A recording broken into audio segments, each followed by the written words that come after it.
This ain't just a channel, this is BBTV. It's Thankful Thursday, a pause in the chaos to notice what still holds up, keeps us going, or surprised us this week in the best way.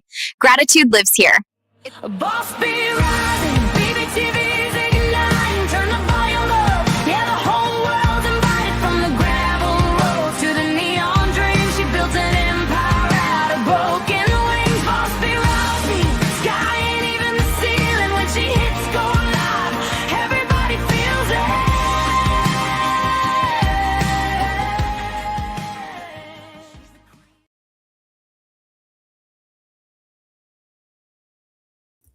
There we go. Let's get unmuted. Sorry.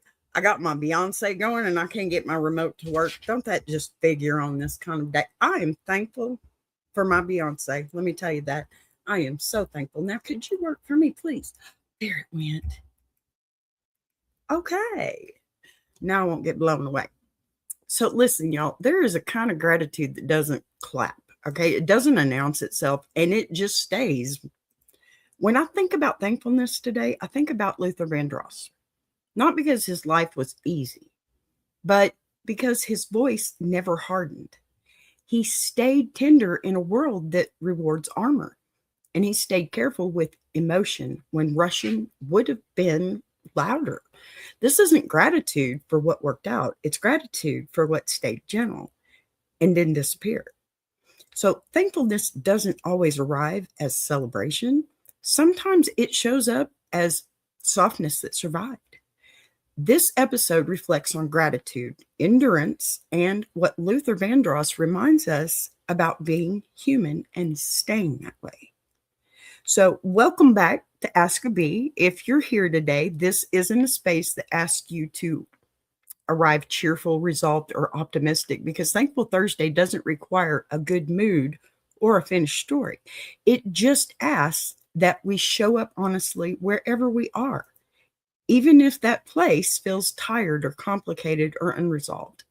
Gratitude is one of those words that's been polished so much it's lost some of its truth, because we're taught to associate it with outcomes and wins and things working out of the way that we hope they would. But real gratitude is often quieter than any of that. Sometimes it doesn't arrive as relief at all. Sometimes it arrives as recognition, the slow noticing of what didn't disappear, even when things felt heavy and stalled and very uncertain or slower than we expected. Today, I'm not interested in gratitude as performance. I'm not interested in lists or declarations or pretending that appreciation has to look upbeat. I'm interested in gratitude as honesty, the kind that can sit alongside frustration and fatigue without canceling it out. The kind that allows disappointment and thankfulness to exist in the same breath without demanding that one erase the other. That's rough.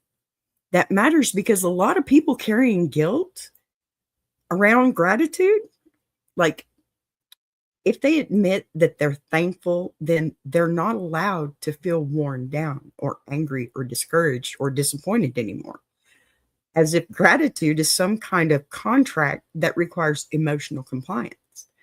But gratitude isn't a contract, okay?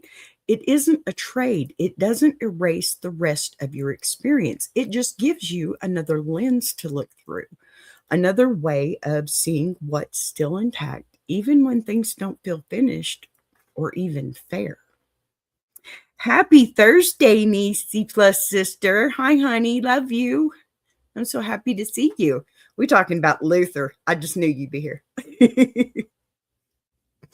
Okay, so that's today's conversation.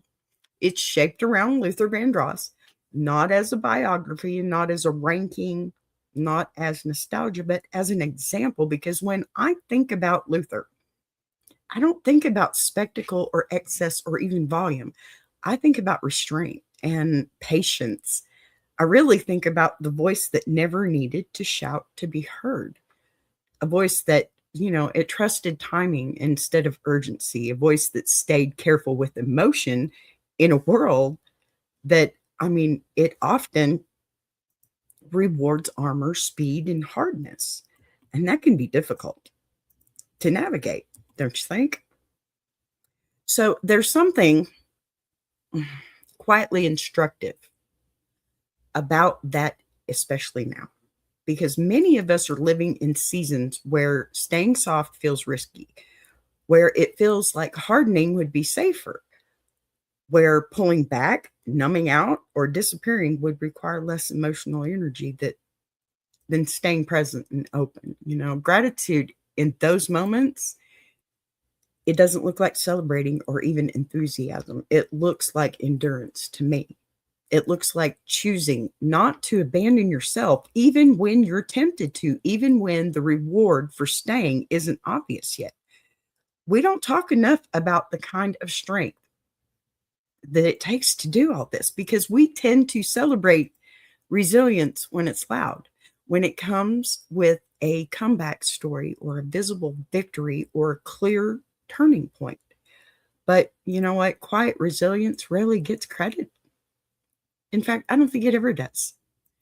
The kind that doesn't announce itself, right? The kind that keeps showing up without applause, without certainty, definitely without guarantees that things will resolve neatly.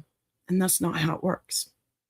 So Thankful Thursday, at least in this space, isn't about being thankful for struggle itself. It's about being thankful for what survived it, for the parts of you that didn't calcify, for the parts of you that stayed tender and curious or capable of care, even when the environment around you made that difficult. I want to say this clearly, because it matters, okay? Gratitude does not require closure. You don't have to know how the story ends in order to be thankful for what's still intact inside of it. You don't have to have a lesson yet, okay? You don't have to be able to explain why something is happening or where it's going.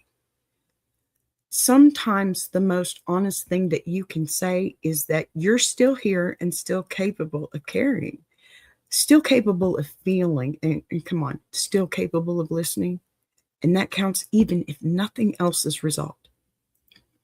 So this show never has been about rushing people towards answers or simplifying things for comfort. It's about letting ideas and stories breathe long enough to be felt.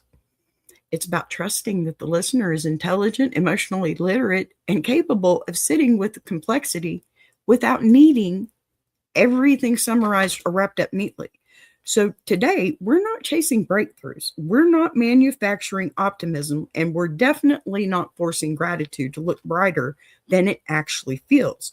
We're just paying attention to what stayed gentle, paying attention to what endured without hardening, and to the quiet courage it takes to remain soft in a hard world.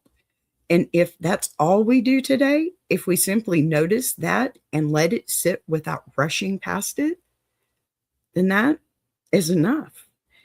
And that's where we're going to start. So I do have a letter to read today.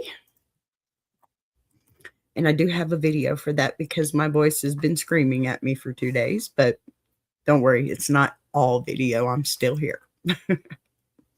Okay, so before we move into this letter, I just want to take a little time to explain what Ask a Bee actually is, because I'm sure we have some newcomers, especially for anyone out there who's, this is for you if this is your first time, because the show doesn't work the way a lot of advice shows do. And this is not professional advice. This is just my opinion on YouTube, okay?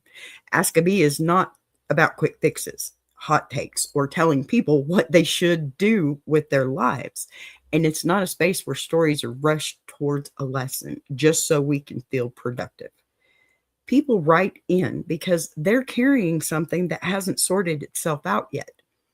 And this show, it exists to give those stories room to breathe, without being judged or simplified or turned into content. When a letter is shared here, it's not because the writer expects a perfect answer. It's because they need to be heard honestly, without pressure to perform. clarity or gratitude or growth on demand.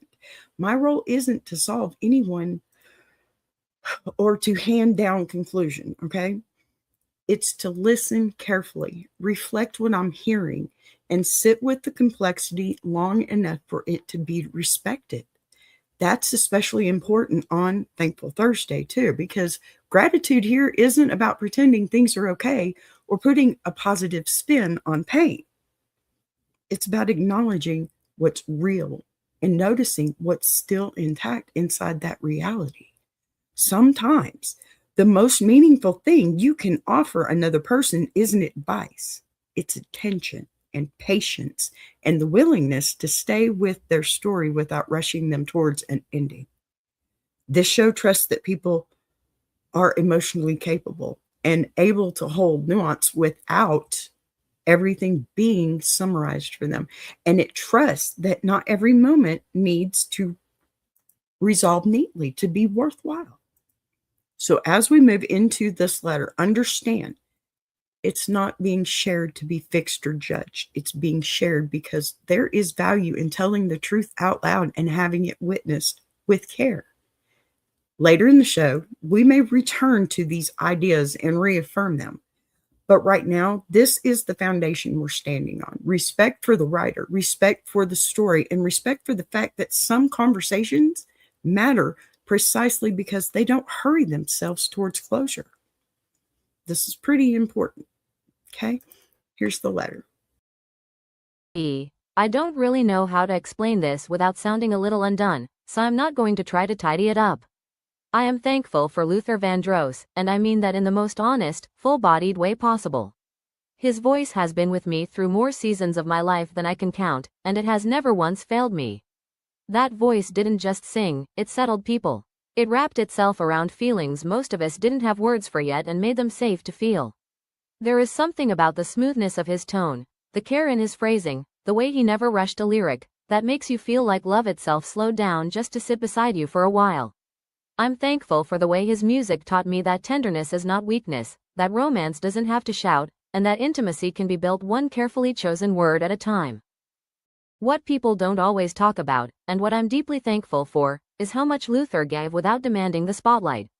Before so many people knew his name, he was shaping the sound of other legends, arranging, writing, and lending his voice behind the scenes with a kind of humility that feels almost holy now. He helped build albums that changed music history, not because he needed credit, but because excellence mattered to him. He won awards, yes, but he also won something rarer, respect that crossed genres, generations, and egos. He stayed disciplined in an industry that rewards excess.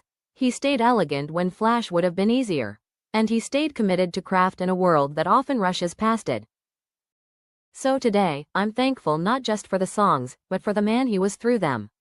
Thankful that he never cheapened emotion, never mocked love, never turned softness into something to be embarrassed about. Thankful that when his voice comes on, the room changes, my shoulders drop, and something in me remembers how to be gentle again. If there are musical saints, Luther Vandross is one of them, because his legacy isn't just in records sold or awards won, it's in how many people learned how to feel safely because he existed. That's what I'm thankful for, always. Somebody needs to tell that person that's doing the AI voice that it's Vandross, please. I didn't even realize that. I'm sorry for the mispronunciation there. Hello, Lucy doll. How are you? Good to see you, hon. Okay, I'm gonna answer this letter on before we go into the story about Luther, because we are going to talk about Luther. You know, I love me some Vandross. Vandross. Hey, I get it right. So I love how you didn't apologize for how deeply you feel about Luther Vandross, because I'm not going to. Okay, I'm just going to put that out there. I'm not going to. Luther, yummy. Okay, voice, talent. He's a male diva, I think. He's trifecta. I mean, it's like so many awesome things going on there, right? So, because that right there tells me something important about the writer of this letter. You understand that reverence doesn't need to be ironic to be intelligent, and Hey, love doesn't need to be diluted to be respectable. What you're describing isn't celebrity worship, I don't think. That's not just my opinion. It's recognition, and there's a difference, a huge difference. You're responding to the way his voice made space for people to feel without being rushed or judged or hardened. And that matters more than charts or headlines ever could. And you better believe Mr. Vandross, he knows that.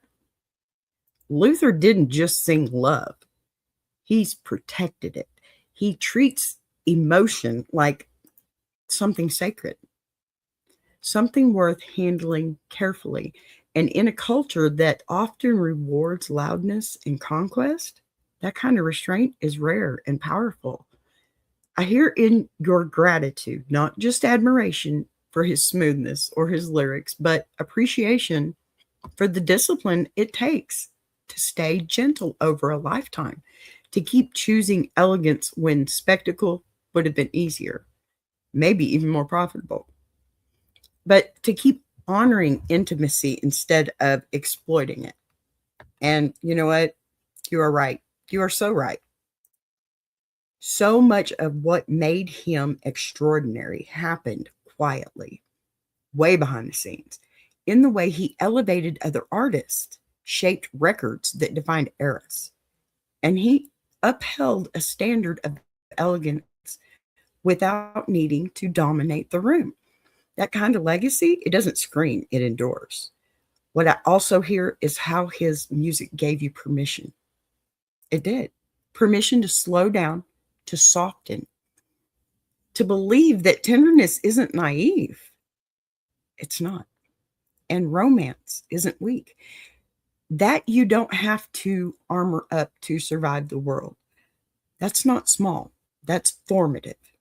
And I think that why calling him a musical saint is personally perfect. Okay.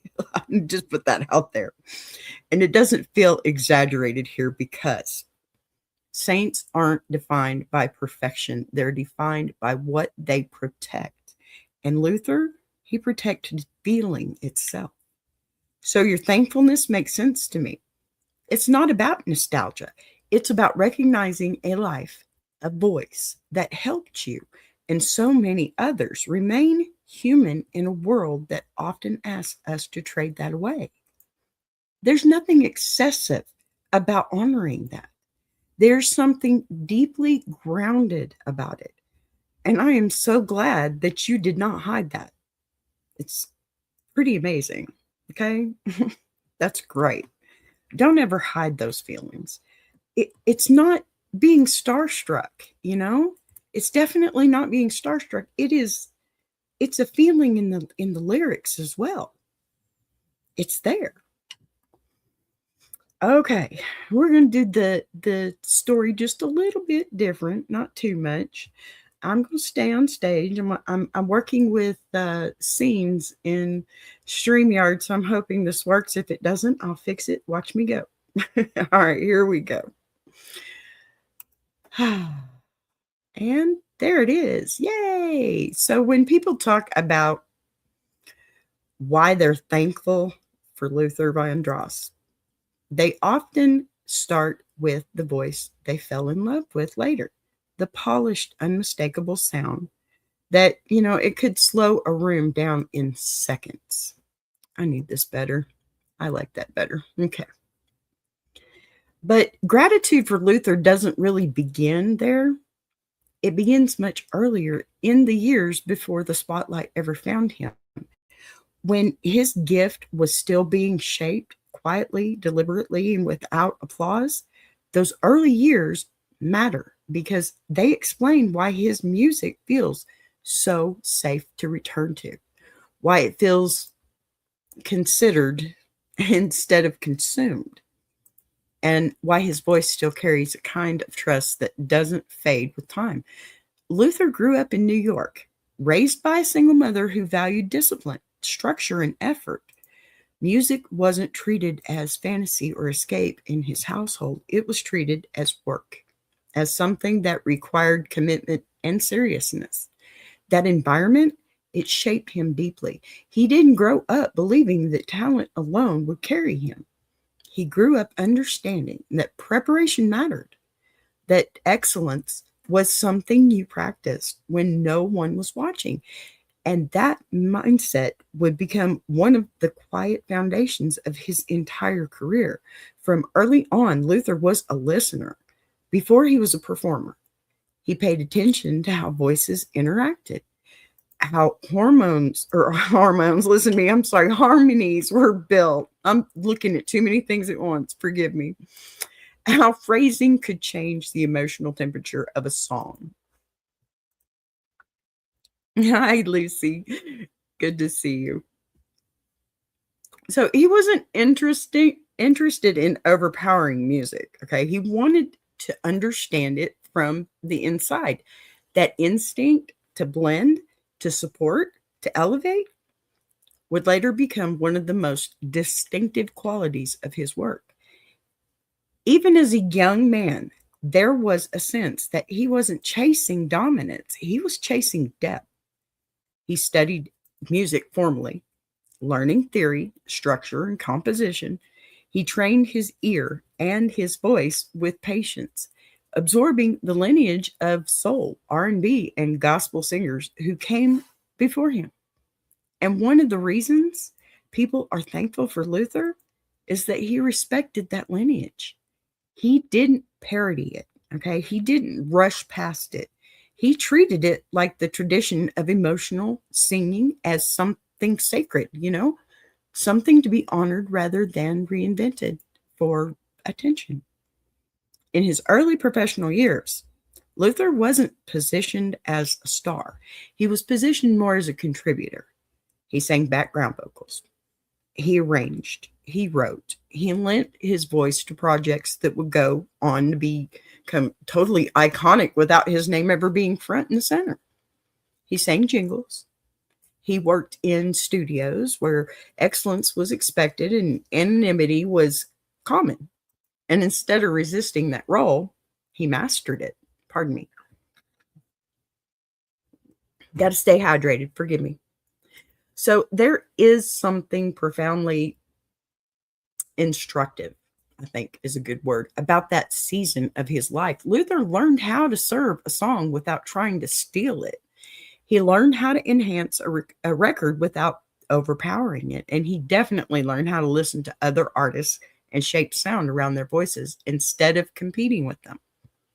That kind of musical humility, it's rare. And it's one of the reasons his later works feel so generous. He never sang at people. He sang with them. Even when he was the only voice in the room. People are thankful for Luther because he didn't skip the invisible work. He didn't treat background roles as temporary or beneath him. He treated them as classrooms. He treated every opportunity to sing as an opportunity to refine his craft. That discipline shows up later in the precision of his phrasing, in the way his songs feel intentional rather than indulgent, and definitely in the way emotion is handled carefully instead of exploited. And we know there's a lot of artists out there that they like to exploit it. And, I don't have a favorite genre, but we know rock has that issue. Okay. I'm eclectic, so that's why we're doing Luther today, if you don't know. So another reason gratitude for Luther begins early is because of how he understood emotional responsibilities. Even before fame, he didn't approach love songs casually. He didn't treat romance as conquest or drama for drama's sake. He studied how emotion had been expressed by singers who came before him, and he understood that certainty was risky. In a culture that often rewards irony, restraint can feel vulnerable.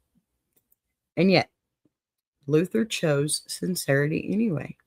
In those formative years, he learned how to let a note breathe. He learned how to trust silence. He learned that not every feeling needs to be rushed or resolved. Those choices didn't happen by accident either. They were the result of years spent listening, practicing, and refining his relationship with emotion itself. And that's something listeners feel when they say they're thankful for him. Not just the sound of his voice, but the care behind it. There is also a gratitude in the way Luther handled patience. His recognition did not come quickly. His voice was heard by millions before his name was known by them.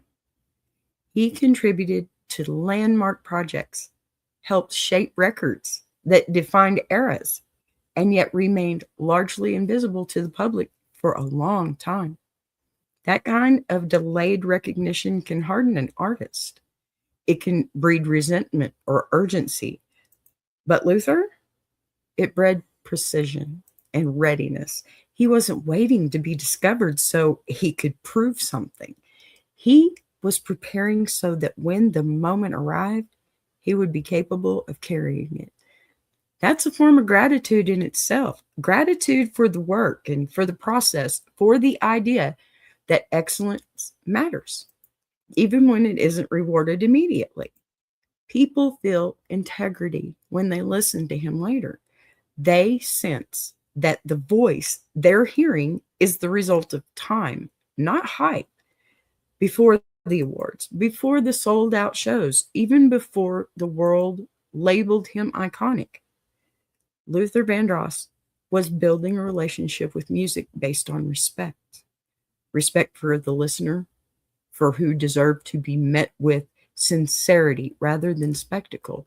Respect for the song, which deserved to be served rather than used. And respect for emotion itself, which deserved to be handled gently. That foundation explains why Luther's music was longevity without feeling hated or dated, pardon me. It explains why people don't just remember his songs. They return to him. His work feels like a place you can rest, not a moment where you have to chase. And that's not accidental, not by any means. That's the result of years spent choosing patience over urgency, depth over display, and care over ego. So when gratitude for Luther Vandross begins, it begins here, in the quiet rooms, the background harmonies, the unseen labor, and the disciplined years where excellence was practiced without applause. It begins with a young man who took music seriously enough to treat it gently, who understood that emotion is something you protect, not perform. Everything that comes later, the acclaim, the devotion, the sense of reverence people still feel, grows out of this beginning. And that's why people are thankful for him long before the world learned how to say his name. Okay, so can we do that, please? I'm sorry, 1 second. Not having a good one. Hello, can you do what I need you to do? Yep, sorry. 1 more second. I have no clue why this is not working. Oh, I see why it's not working. Pardon me, because I'm an idiot. No, I'm not really. I'm just saying that. So listen, when gratitude for Luther Vandross deepens, and it often does, in the moment when the world finally caught up to what we had been quietly preparing for all along, because recognition arrived. Something remarkable happened. He didn't harden, he didn't rush, and he didn't trade restraint for spectacle. By the time Luther stepped fully into the spotlight as a solo artist, he wasn't discovering who he was revealing who he had already become. And that distinction matters because so many artists arrive at success still forming themselves, still scrambling to keep up with attention. But Luther, he arrived with a fully formed relationship to his craft. His breakthrough, it wasn't loud in the way people often expect breakthroughs to be. It was confident, measured, and unmistakably his. And that's why listeners trusted him almost immediately because the voice they heard didn't sound hungry for approval. It sounded assured, grounded, and emotionally fluent. When his albums began to reach wider audiences and his songs started becoming part of people's lives in intimate ways, there was a sense that he wasn't trying to win anyone over. He was inviting them in. And that invitation carried weight because it was backed by years of discipline and patience and respect for emotion. One of the reasons people are so thankful for Luther during this period is that he resisted the pressure to become louder, edgier, more performative, just because the spotlight was demanding it. Instead, he doubled down on precision and phrasing and emotional clarity, trusting that there was still an audience for tenderness, even as the industry chased bigger, faster, and flashier sounds. His success, it didn't come from chasing trends. It came from honoring a standard. And when awards followed, they felt like recognition rather than validation. Because he had never built his identity around being seen, only around being true to the work. There is gratitude in how he handled the claim because he didn't use it as permission to abandon the values that shaped him. He used it as an opportunity to protect them, to show that romance could still be reverent, that love songs could still be sincere, and that emotional depth didn't need to be disguised as irony to be respected. So during these years, Luther became a kind of emotional constant for people navigating relationships, heartbreak, devotion, and longing. Not because he offered answers, but because he offered language. And that's a rare gift. The ability to articulate feelings without overpowering them, to give voice to vulnerability without turning it into spectacle. His music during this time didn't rush people through. It stayed with them. And that staying power is why gratitude for him often feels personal, like he was present during moments when listeners needed permission to feel fully without apology. I think that's great. You know, I know all of us out here, we've got songs, certain songs that just hit that right place, you know, just the right place. And for me, Luther has hit that for me. He has. He really has. I'm sorry. I'm trying to figure out why my stuff is. Okay. It's kind of crazy over here for a minute. So, another reason I think thankfulness intensifies here is because Luther's excellence, it was never isolated to himself. He continued to uplift others, collaborate thoughtfully, and maintain a standard of professionalism that earned him deep respect across genres and generations. And that respect wasn't built on fear or dominance. It was built on consistency, preparation, and trust. People knew that when Luther stepped into a room, the work would be done properly, the emotion would be handled carefully, and the music would be treated with dignity. And that kind of reliability creates a legacy that goes way beyond charts. Even as his visibility increased, he remained deeply invested in craft, in rehearsal, in getting things right rather than getting them fast. And there is a gratitude in that refusal to cut corners because it reassured listeners that what they were hearing was intentional, not manufactured. His voice during these years became synonymous with safety, not comfort in the shallow sense, but emotional safety. The feeling that you could sit with a song and not be rushed out of it, that you could feel deeply without being mocked or minimized. And that safety is something people carry with them long after the song ends. What makes this phase of his career especially meaningful, I think, is that success didn't dilute his humanity, it clarified it. Instead of becoming distant or untouchable, his work became more precise and more considered and way more generous, as if he understood that with visibility came responsibility too. Responsibility to the listener, to the emotion, and definitely to the tradition he represented. Gratitude grows here because Luther showed that you could succeed without becoming hardened, that you could be celebrated without becoming careless, and that you could definitely be adored without exploiting that devotion. In a world that often equates success with excess, he modeled a different equation, one where excellence, patience, and emotional integrity were enough. And that example matters because it gives people permission to believe that staying true doesn't have to mean staying small. So by the time Luther was fully recognized, his music had already proven itself not as a trend, but as a companion, something people return to during quiet moments, difficult conversations, and private reflections. And that kind of relationship can't be manufactured. It can only be earned over time.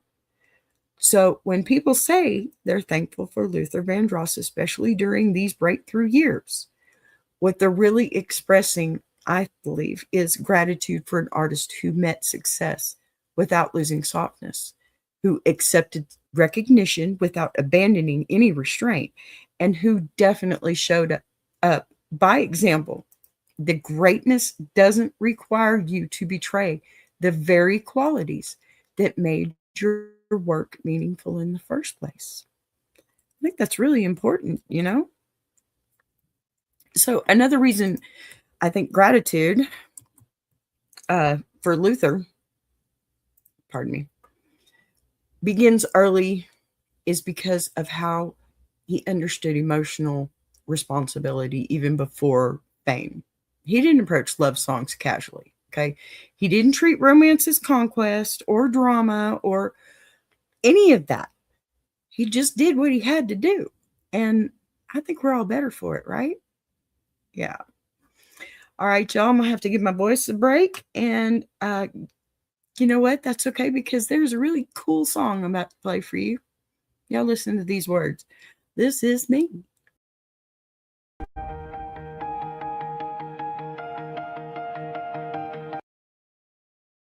She came from the quiet storms, built a fire from the ground, turned a whisper to a warning. Now her voice shakes the town. Every setback was a lesson, every doubt became a key, unlocking something bigger. That's the rise of Boss B. When the lights go low, her vision hits high. She built a whole damn network off a promise and a try. Every sunrise, every moment, she's stacking legacy. This ain't just a channel, this is BBTV. Boss B rising, BBTV's igniting. Turn the volume up, yeah, the whole world's invited. From the gravel roads to the neon dreams, she built an empire out of broken wings. Boss B rising, sky ain't even the ceiling. When she hits go live, everybody feels it.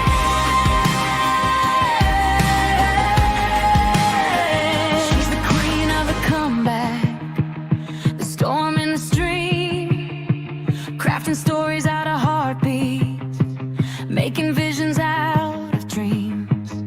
Got thunder in the hustle, got a voice that cuts clean. Every mic she touches turns the power unseen. So let further spin the numbers, let the views rise slow or fast. Boss B doesn't measure wins by echoes of the past. This moment is a pivot, this season's history. Bow down to the founder of the BBTV dynasty. Boss B rising, BBTV's igniting. Turn the volume up, yeah, the whole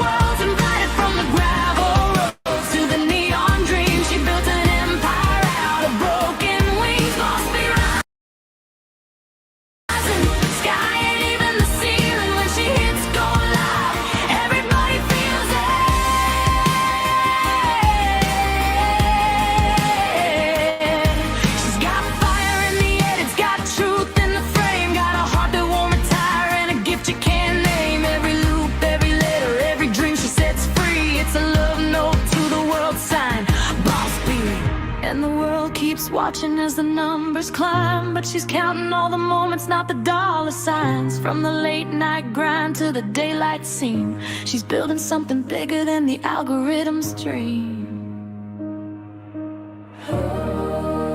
Boss be rising, BBTV shining, her story's rewriting, a legacy in real time. Boss be rising, BBTV's igniting, turn the volume up, yeah, the whole world's invited. From the gravel roads to the neon dreams, she built an empire out of broken wings. Boss be rising, sky ain't even the ceiling. When she hits go live, everybody feels it.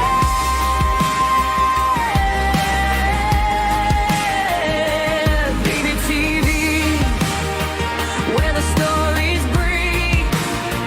BBTV, where the dreamers believe. Boss be rising, watch her take her place. This is BBTV, this is her grace.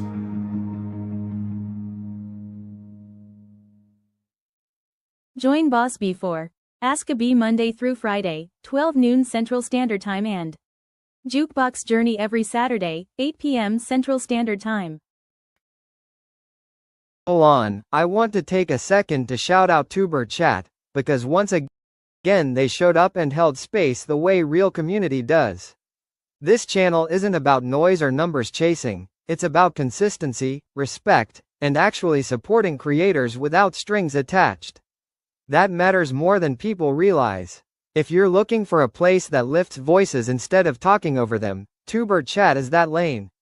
I appreciate the time, the encouragement, and the steady presence more than I can properly wrap into words. So much love to the Tuber Chat crew for doing what you do and doing it the right way.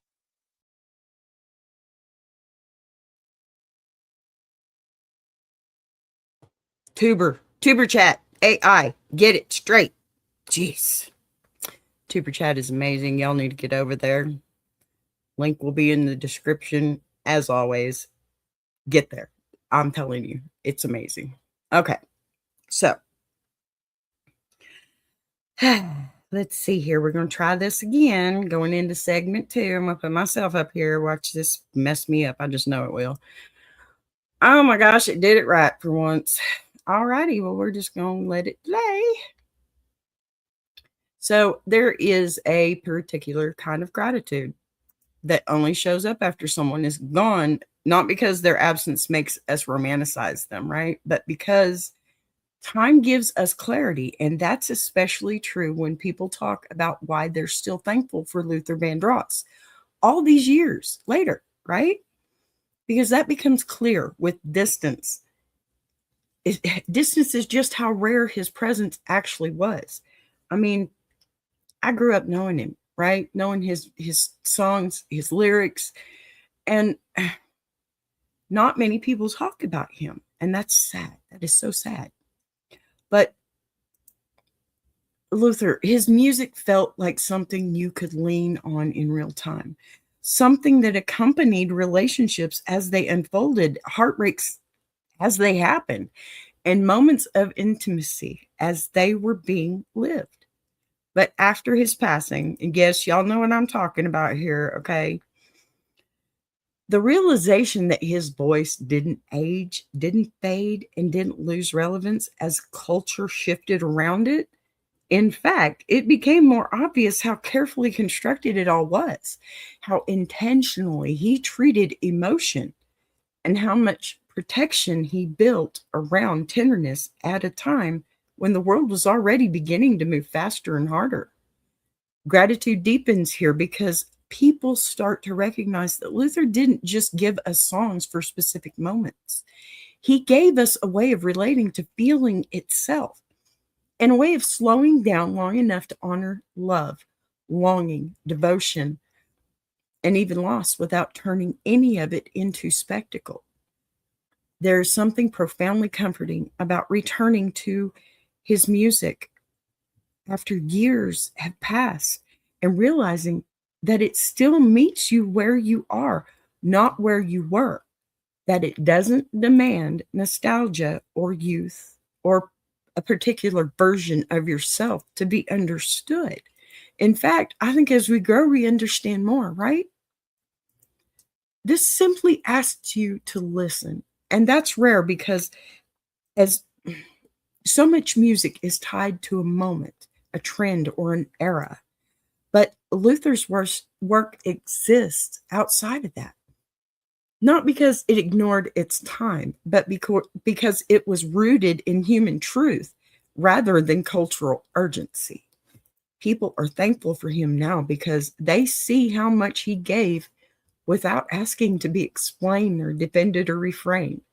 How he trusted that sincerity would carry him and carry its own weight long after charts and headlines stopped mattering.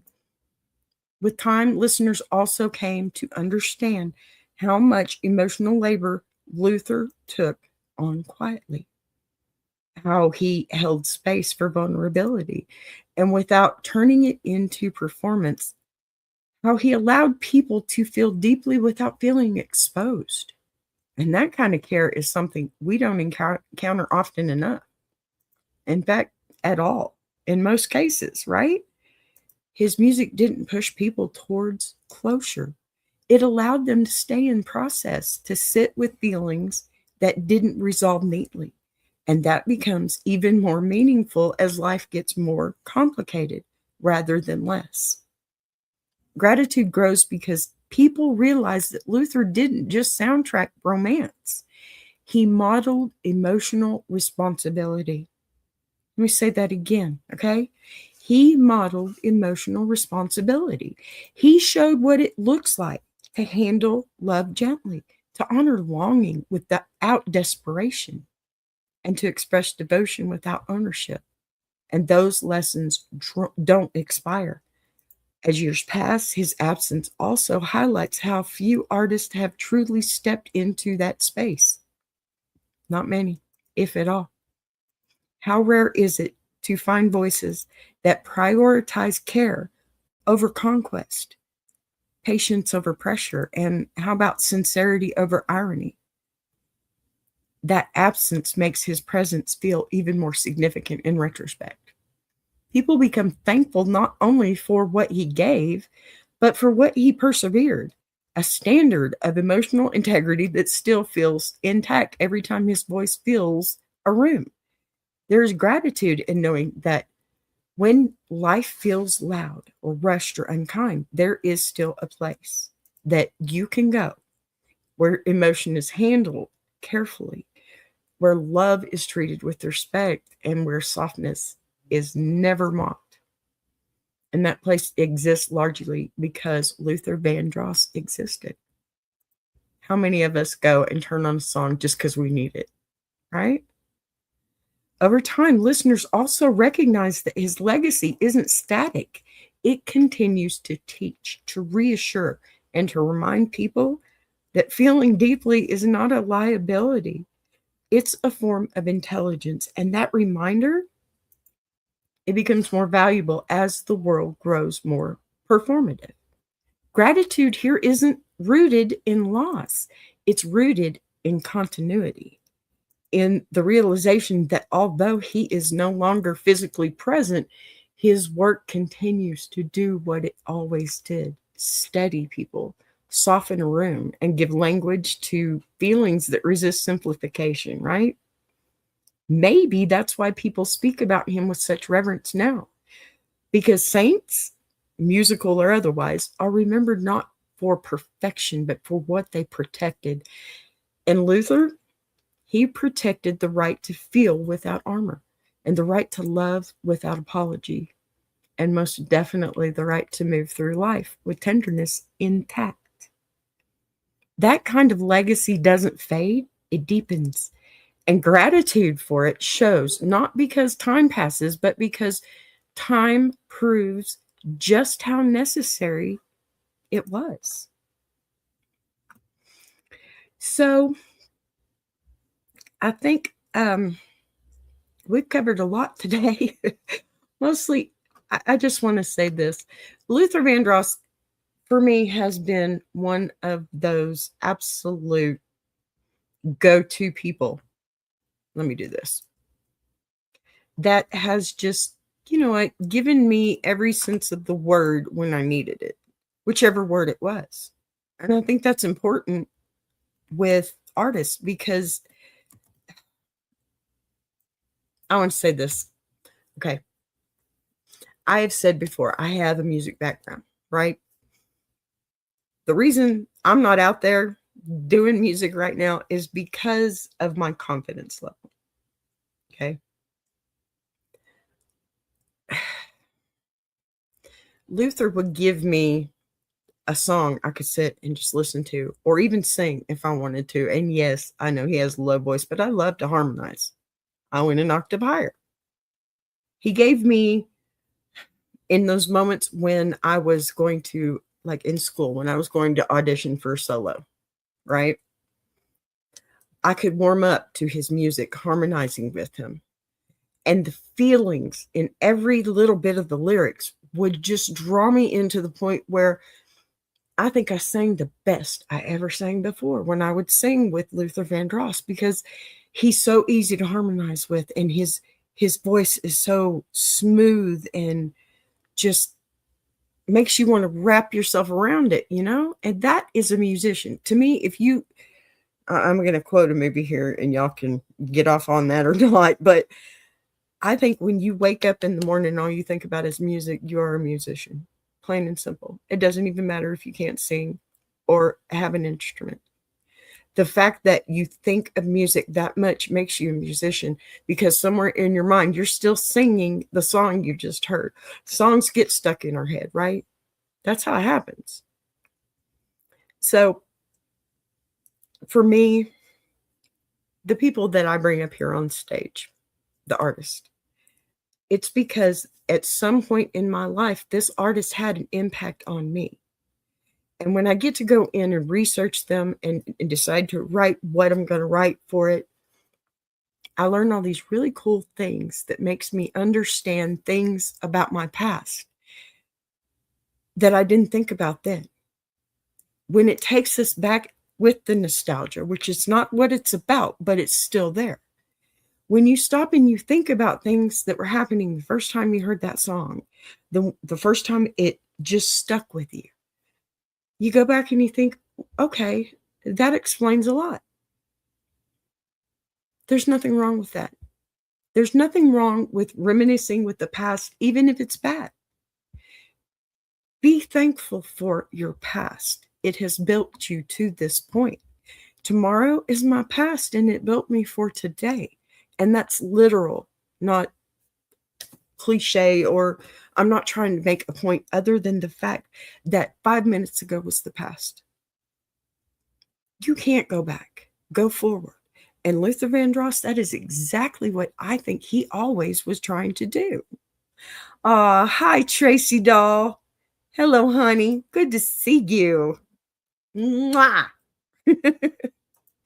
Your videos are getting so good, girl. I am so proud of you. Anybody and everybody, if you see this lady anywhere on your stream, you best treat her with some respect and give her major love. This woman is amazing. Okay, let me just say that. I'm doing pretty good, Tracy doll. I'm doing pretty good. Got my voice good and back. Almost through with this episode, but you know what? I'm not rushing. How are you doing, sweetheart? That's what I'd like to know. Are your hands sore yet from that big old garden you got? That is so beautiful. I watch your videos. I like them. I may not comment them, but you always got a thumbs up from me, honey, because you're always there when I need you. Mwah. Please get over there and see Tracy's local learnings, guys. Everybody, you're going to love all her medicinal videos. I've watched, I think, the one about the dandelions only because these things are as big as my hands. Okay, I want to live in your backyard, Tracy. It'd be great. We could be real sisters then. But seriously, guys, you guys got to get over there because she's got so much going on that is absolutely helpful to Man, you know what? I've been feeling a lot better, and I've been drinking me some, yes, you're getting there, baby girl. Yes, I know. We need to get you to 4,000, don't we? I'm telling you guys, get over there, watch those videos. They are binge worthy. Do it. You know you want to. And I'm going to tell you this, Tracy, this is going out on Facebook. It's going out on YouTube, and it's going out on Twitter. So if something happens, there you go. Maybe, just maybe I can pay you back just a little bit for all the support you've given me. You know I'm going to forever try. I love you, honey. All right. So as I close out today, I don't want to rush us out of this space or pretend that everything we touched neatly resolves itself, because it doesn't have to. Thankful Thursday isn't about arriving at answers. It's about noticing what stayed intact while we were living our lives. The softness we protected, the care we didn't abandon, the feelings we allowed ourselves to feel without apology. When I think about why people remain thankful for Luther Vandross, it comes back to that same idea. The courage it takes to stay gentle in a world that keeps asking us to harden. What's that? Oh, it's back down to 3,500. Well, you know what? We're going to fix that. We're going to fix that. Okay? I promise you. I am on the job, honey. We're going to fix that. Look, I'm going to threaten all of y'all. Y'all don't get over there. I'm going to stop doing Ask a Bee. Just kidding. She'd probably kick my butt for that. But get over there. Watch her videos. They're amazing. Now,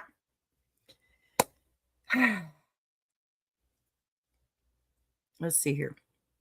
If something today stayed with you, you don't have to name it or explain it or even turn it into a takeaway. You can just carry it forward quietly, the way you carry the songs that meet you when you need them most. Ask a Bee will always be a place where stories are allowed to breathe, where complexity is respected, and where being human is enough.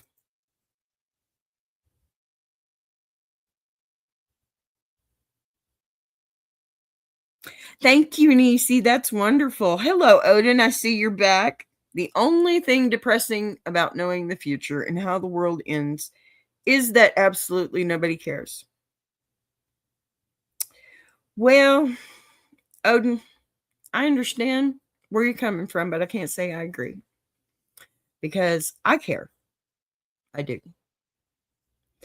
So thank you for being here, everyone. Thank you for being or listening the way this kind of conversation asks to be listened to. And wherever you're headed next, I hope you go gently and land softly.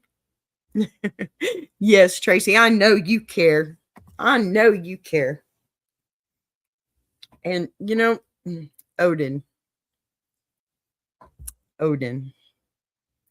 do me a favor, Odin, go look up the goddess Etane. All right. So I am going to go ahead and close this out. I just want to say, guys, I love you. When California goes, Yellowstone goes. So we mine the fault lines at the Salton Sea for lithium and subsidize unregulated electric cars for Elon. Okay. So I'm guessing, Odin, you are just the clowns on the left and the jokers on the right work together to sacrifice Jesus Christ. Okay, Odin, I appreciate you, and we do honor free speech here, but that's not what we're talking about today. So could you keep it, I don't know, tuned into the actual show, maybe? Yeah. Thank you again, guys. I love you. I'm going to check out Tracy. Yay. Thank you, Nisi. Look, my Tracy doll. Y'all get in there. Get in there and watch her stuff. She's amazing, and she's got so many home remedies for you. And oh my gosh, you got to go see her garden. Oh my gosh. Oh my gosh. I'm telling you, I want to live in her backyard. I'll take the doghouse back there. I'll have plenty of food. My favorite part about nature is the birds and the bees because they play the most vital role. Unfortunately, they're under constant attack from the mirrored solar panels or inhumane EMF levels with no regulating and end in sight. I see. So we're going activism today. Do you think Odin was an activist? I'm just curious. Is that what you think? Because no. But I applaud your effort. Thank you. All right, guys. I'm out of here before I have to be out of here. Bye, guys. I love you so much. Odin, thank you for whatever you want to call that. Bye.